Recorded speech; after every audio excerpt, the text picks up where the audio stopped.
Alright, guys, the financial situation is not getting better. The Middle East is on fire, the war in Ukraine is far from over, and someone has to pay for it. In the immediate term, it's the US government footing the bill. But down the road, 5 or 10 years from now, we'll all be paying for it through inflation, and that part is quite clear.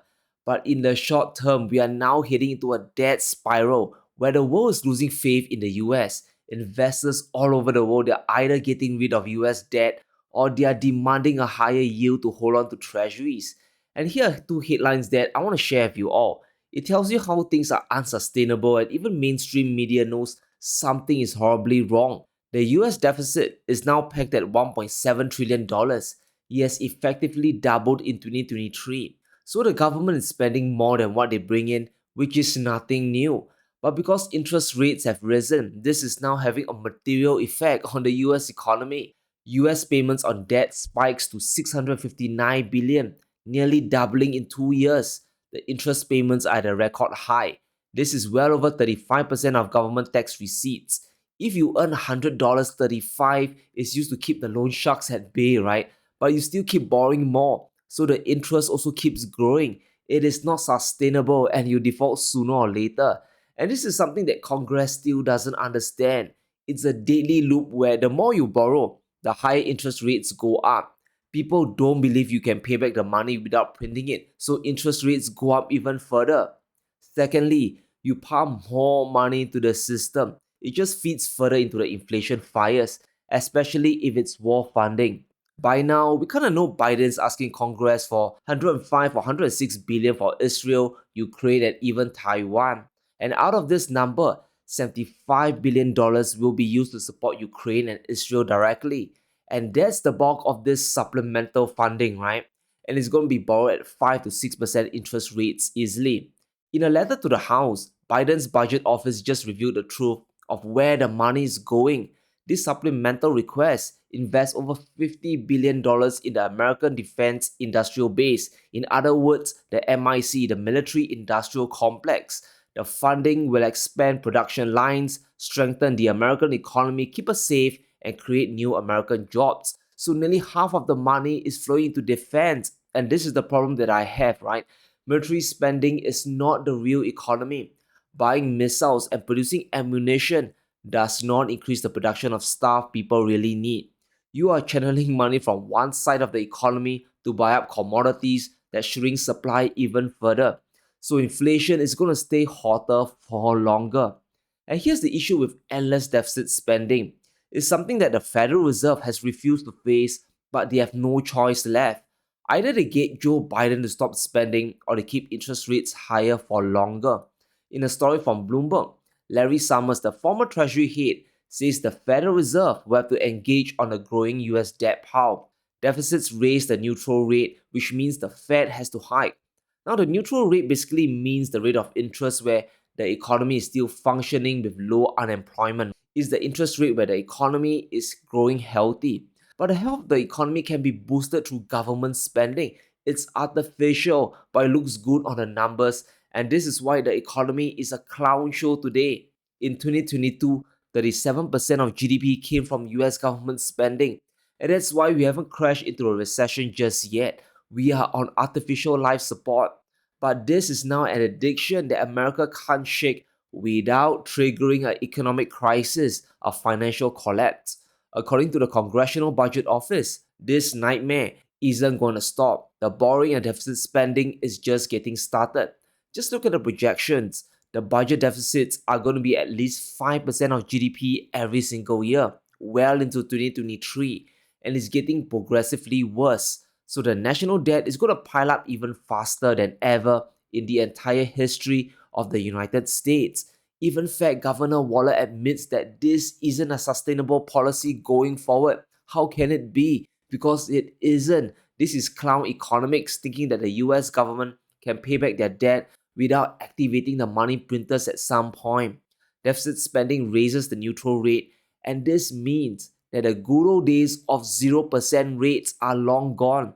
And the higher it goes, the faster it pushes the national debt towards default and the US economy towards a crisis. Fed Governor Daly is now projecting a neutral interest rate of 3%, Understand what this means. It means even if the Fed has to pivot and slash rates down, they won't go below 3%. That is now the floor. And as Joe Biden keeps borrowing money to spend, this number could rise to 3.5% or even 4% in the long term.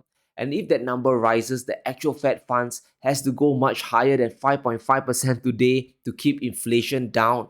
I know it's a little technical, but this is how urgent the US debt crisis is. But Powell doesn't dare address fiscal policy. That's the real tragedy. And what does this mean? If Biden gets his $100 billion to fund the wars, two wars might I add, the bond market will collapse even further and yields will continue to spike. In Q4 alone this year, Janet Yellen is going to borrow at least $852 billion. If you throw on Biden's $100 billion request, you have almost another $1 trillion being borrowed. That's why the fiscal situation is so dangerous. That's why the treasury market is collapsing and investors are running away. There's no way the treasury can fund two wars simultaneously for long without collapsing the US economy. And it isn't just the US economy that's in trouble. There's another black swan event brewing in the Far East. Japan is on the brink of raising interest rates because inflation is just too high. And how do we know that? It's because Japan is pleading with Saudi Arabia to pump more oil to reduce the price of oil. According to Reuters, Japan calls on Saudi Arabia and others to boost oil output to stabilize prices. They want MBS and the rest of OPEC countries to increase production to drop prices. And we all know that Europe has an energy crisis, but Japan also has one as well because their monetary policy is destroying their currency. The whole world is hiking rates, especially the US, but Japan is suppressing theirs, and this is collapsing the yen. Since the start of the rate hikes last year, the yen has crashed by almost 25%. We are back to the 1990 levels. So you combine this currency collapse together with the oil prices that have flown up above $90, you get a double whammy for Japan's energy imports. You pay more because oil is now more expensive and your currency is getting devalued. And this is driving Japan into the eternal night of economic stagnation. People's real salaries are going down while the cost of living is flying up. So this plea to Saudi Arabia is like a silent scream for help. It's one of those blink twice if you need help kind of thing, right? And this is why the Keynesian textbook of MMT is literally destroying global economies. There's always consequences to excessive borrowing and money printing, and in Japan's case, trying to push down your interest rates forever is backfiring on your currency. And Japan's kind of trapped in this devaluation hell. Kishida's response to this is to just give more subsidies, give out more payouts, give more cash out. But that's just a stopgap measure. It's not gonna last. It's just gonna keep inflation high and they have to raise interest rates sooner or later. But will the Saudis increase production? That's the $1 trillion question. According to the kingdom's biggest oil producer, Saudi Aramco sees the oil market as balanced and reasonable. In other words, they are not going to increase production because they are in a good place. We can see the demand for OPEC oil is rising fast. It's forecasted to hit 31 million barrels a day by Q4 this year, but production is only at 27.5 million barrels today. If OPEC doesn't close this gap, this big disparity, we are going to see higher and higher energy prices. And if you factor in the Middle East crisis, I'm very doubtful MBS will increase production now. You will be seen as siding with the West in a very complicated conflict in Israel. Japan is part of the G7 after all, right? So it's very likely that Saudi Arabia will simply do nothing. I don't think they will cut further, but neither do I think they will increase production. Now, this is great for the oil producers, but horrible for places like Europe and Japan. It's basically a battle of financial attrition for Japan. They will have to raise rates. The Middle East crisis isn't ending, and more threats are coming out of Iran. We are on the brink of a bigger oil crisis. But let's end this off with something really funny. Now, I'm pulling this up from Russia's official Twitter, so you know that I'm not trolling. During Putin's visit to Beijing, he gave a speech and invited Biden for pancakes and tea. According to him, if Russia has lost the war, there's no need to send over missile systems. Now, I'm not sure about the military situation on the ground, but what I'm quite sure about is the economic war. Russia is not on the brink of collapse. Remember the goal of the G7 price caps? It was all about reducing Russian revenue to the point that their war chest gets depleted. But it's not really working today. In a latest update by Bloomberg, Russian oil exports are climbing higher and higher with each passing week. In October, they pushed out 3.3 million barrels a day of crude, and it's well above the pre-war levels, which tells us that the Russians have managed to solve the customer problem. We can see their biggest customer is Asia today and export almost nothing to Northern Europe. And what's interesting is how Russia's volumes are going up exactly at a time when they are also cutting production. This means they are selling more oil at a higher price, which translates to higher revenues. So the Middle East crisis is helping Moscow earn more, while it's putting the US into further debt. The price of euros has gone well above the $60 price cap. It's over $80 now. And they have no problem selling the oil because their shadow fleet has also grown. And this is helping to shrink any budget deficits and actually pushes their accounts well into the positive.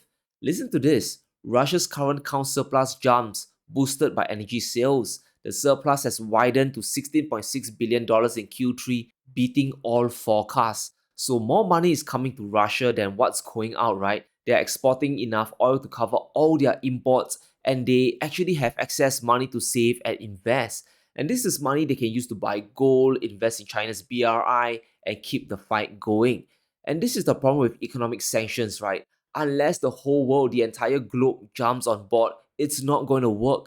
Every country needs oil to function, so the price caps were effectively doomed from the start. Let's recall Russia's big advantage, and that is their partnership with China. It's just next door, so there's very little risk in selling oil to their biggest buyer. Rosneft has mentioned how pipeline exports to China are safe, as they avoid the trouble routes of the Middle East, especially the Strait of Hormuz during this crisis. Russia might not be the first to fall after all. If this war drags on long enough, they might actually be able to force America to spend its way into a recession. So the higher the price of oil, the worse it is for the West and the better it is for Russia. They are essentially winning the waiting game. And let's put all the pancakes aside and really address the elephant in the room. The US can't afford to keep this borrowing up. It's not feasible, and every additional dollar borrowed comes at a high interest rate, right? And there are so many things that are on the brink of collapse. We have consumers going broke, commercial real estate is facing a refinancing nightmare, the cost of borrowing in the real economy is going to head up much higher and higher. The 10-year yield has breached 5% for the first time in 2007. We are on track for a third year of bond losses, which is going to spook out investors further. If Biden really gets his $100 billion, if Congress really approves it, we are going to see a complete disaster in the bond markets. Normally, when you have multiple geopolitical crises going on, you see a run to US treasuries. You see bond yields actually go down. We have the war in Ukraine, chaos in the Middle East, but bond yields are still spiking. This is not normal, and that's because deficit spending is going up higher to fund two wars. There are just too many bonds flooding the market that people are afraid of buying them. So we are on the brink of a bigger treasury market collapse. If that gets bad enough, the real economy will start to fall and the stock market will continue to crash. Let's brace for impact because something tells me President Biden is gonna get his money from Congress. The real fireworks are yet to come. But let me know what you think in the comments below. How bad will this mess get, and will the United States ever stop spending, spending, and spending? Let me know in the comments below. Stay safe, be sure to smash the like button and subscribe as we navigate through these crazy times.